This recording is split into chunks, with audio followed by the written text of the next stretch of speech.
Aujourd'hui, le monde évolue très rapidement. On est toujours obligé d'apprendre quelque chose de nouveau. Simplement, trouver une nouvelle façon de faire notre métier. Oh my God.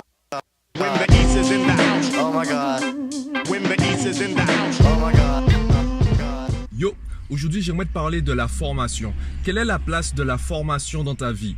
Il y a une phrase qui voyage dans le temps qui est « On ne cesse jamais d'apprendre », quelque chose comme ça. On apprend toute sa vie. Comment tu places cette phrase-là dans ta vie? L'ancienne génération, il y a encore quelques années, voire décennies, on pouvait se contenter de faire des études, trouver un métier et arrêter d'apprendre. On se contentait de répéter les mêmes choses jusqu'à la retraite. Aujourd'hui, le monde évolue très rapidement. On est toujours obligé d'apprendre quelque chose de nouveau. Simplement, trouver une nouvelle façon de faire notre métier. On a encore une vision assez dépassée de la formation. On va peut-être faire même dans le monde professionnel des formations tous les 2 ans pour le personnel, etc. Vu la vitesse à laquelle les choses évoluent, la formation devrait faire partie de notre quotidien, de notre semaine.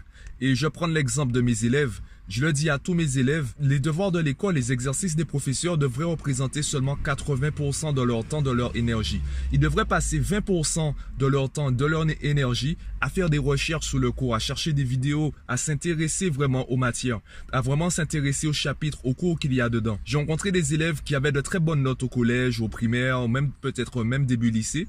Et au bout d'un moment, les notes baissaient et ils ignoraient pourquoi. Et lorsque je discutais avec eux, eh bien, ils finissaient par me dire, mais en fait, j'aime pas la matière. Ou du moins, je trouve pas d'intérêt à travailler la matière. Et comme ils ne trouvaient pas d'intérêt, ils avaient une vision de surface du chapitre. Ils se contentaient d'apprendre simplement les formules qu'on leur donnait pour avoir une bonne note. Le problème, c'est que lorsque le niveau augmente, on arrive à un stade où seulement ceux qui s'intéressent vraiment au chapitre, seulement ceux qui font vraiment des recherches auront les meilleurs résultats.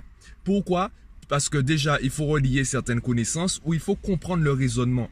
L'école a évolué. Avant, on nous demandait d'apprendre les formules par cœur et de faire beaucoup de calculs. Maintenant qu'il y a la calculatrice, les ordinateurs, on nous demande de raisonner. On nous demande de comprendre une situation, de comprendre comment passer du problème à la solution et d'expliquer comment passer du problème à la solution. Donc, on nous demande de raisonner, un petit peu de calcul et de rédiger, d'expliquer. Pour faire cela, il faut comprendre le chapitre, il faut faire des recherches. Il faut aller un peu plus loin que ce que le professeur donne à l'école.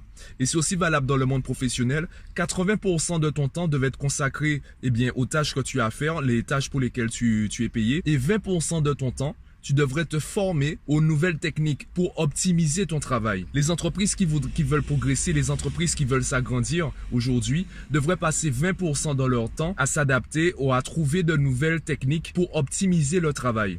Alors, je te rassure, 80-20, c'est vraiment des pourcentages abstraits. Je tire ça du principe 80-20. 80% des résultats proviennent de 20% des efforts. Ce ne sont pas des pourcentages fixes. C'est juste pour te montrer un déséquilibre dans la gestion d'énergie et la gestion du temps. Je le répète pour mes élèves, même pour ceux qui préparent le bac, mes élèves qui sont en terminale, je leur dis actuellement, les cours sont pas terminés, donc on est obligé de travailler le programme du professeur. 80% de ton temps, tu le passes à travailler le cours du prof, à faire les exercices du prof. Et actuellement, 20% de ton temps, tu le passes à lire des sujets de bac et à lire la correction. N'essaye pas forcément de faire, après libre à toi d'essayer ou de te chronométrer également. Et pour l'instant, vu qu'on est encore au mois de mars, eh bien, tout simplement, tu lis le sujet, tu lis la correction. L'idée, c'est que tu puisses te demander comment ils ont fait pour trouver la réponse. Quel est le raisonnement qu'il faudrait avoir pour passer du problème à la solution. Si tu arrives à comprendre ça, quand viendra le moment de faire les exercices, tu verras que ce sera plus facile pour toi puisque tu as déjà compris le raisonnement. Tu pourras également travailler du coup la rédaction, l'explication. Je répète, pour la formation, c'est vraiment quelque chose qui doit être intégré à notre semaine, à notre quotidien.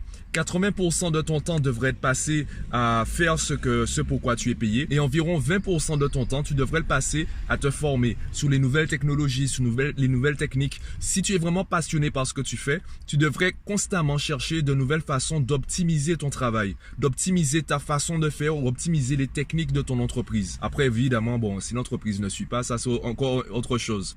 En tout cas, pour moi, c'est ça, une bonne gestion d'énergie, une bonne gestion de temps sur la semaine. Dis-moi ce que tu en penses, dis-moi si tu partages mon avis ou pas, dis-moi aussi si tu as des trucs et astuces. Télécharge ma formation si tu passes des examens, ma formation sur comment se préparer pour un examen ou un concours. Télécharge ma formation et surtout, envoie-moi un message pour me dire ce que tu en penses ou si tu as une question. Voilà. Donc, fais déjà tout cela et moi, je te dis à bientôt.